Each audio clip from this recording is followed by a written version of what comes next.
గ్రామర్కి సంబంధించి first topic మనకు TET 1 అయినా 2 అయినా పార్ట్స్ ఆఫ్ స్పీచ్ వస్తుంది. ఒక పదం చూడంగానే అది పార్ట్స్ ఆఫ్ స్పీచ్లో నౌనా, ప్రొనౌనా, వర్బా, అడ్వర్బా, అడ్జెక్టా, కంజంక్షనా, ప్రిపోజిషనా, ఇంటర్జెక్షనా డిసైడ్ చేసేటప్పుడు ఆ పదం సెంటెన్స్లో ఎలాగా ప్లే చేస్తుంది, ఎలాగా వర్క్ చేస్తుంది, దాని రోల్ ఏంటి అనేది బేస్ చేసుకొని మనం డిసైడ్ చేయాలి. For example, we love India అని అన్నాం అనుకోండి. వీ లవ్ ఇండియా అనే దాంట్లో లవ్ అనేది ఏమవుతుంది, వర్బ్ అవుతుంది. కానీ లవ్ ఈజ్ బ్లైండ్ అన్నాం అనుకో, అక్కడ లవ్ అనే దాన్ని అండర్లైన్ చేశారు. ఇక్కడ ఏమవుతుంది పార్ట్స్ ఆఫ్ స్పీచ్ అంటే లవ్ అనేది love is blind, love underline చేశారు. పార్ట్స్ ఆఫ్ స్పీచ్లో దేని కిందికి వస్తుంది అంటున్నాడు, ఇక్కడ నౌన్ కిందికి వస్తుంది. రైట్. ఇంకోటి చూడండి, it is a love story అన్నాడు. ఇక్కడ లవ్ అనేది అండర్లైన్ చేశారు. ఇక్కడ ఇది ఏంగా పనిచేస్తుంది అనేసి అంటే యాడ్జెక్టివ్గా పనిచేస్తుంది. రైట్.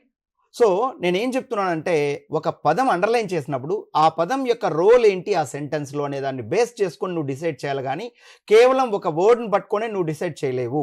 First point. రెండోది, ఈ మధ్యకాలంలో టెట్లో బిట్స్ ఎలా ఇస్తున్నారు అనేసి అంటే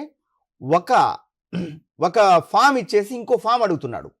what is the adjective form of the verb collect అంటున్నాడు. కలెక్ట్ అంటే ఏంటి, కలెక్షన్ అంటే ఏంటి, కలెక్టివ్ అంటే ఏంటి, కలెక్టివ్లీ అంటే ఏంటి చూడండి. కలెక్ట్ అంటే మీకు తెలుసు, దట్ ఈజ్ వర్బ్. ఈ వర్బ్ ఇచ్చేసి యాడ్జెక్టివ్ అడుగుతున్నాడు.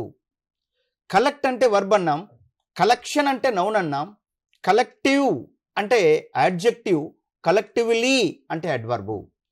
సో ఇలాంటి కొన్ని లాజిక్స్ ఉన్నాయి, ఈ ప్రకారం మనం ఫాలో కావాలి. రైట్. పార్ట్స్ ఆఫ్ స్పీచ్కి సంబంధించి పక్కా ఒక బిట్ అయితే పడుతుంది.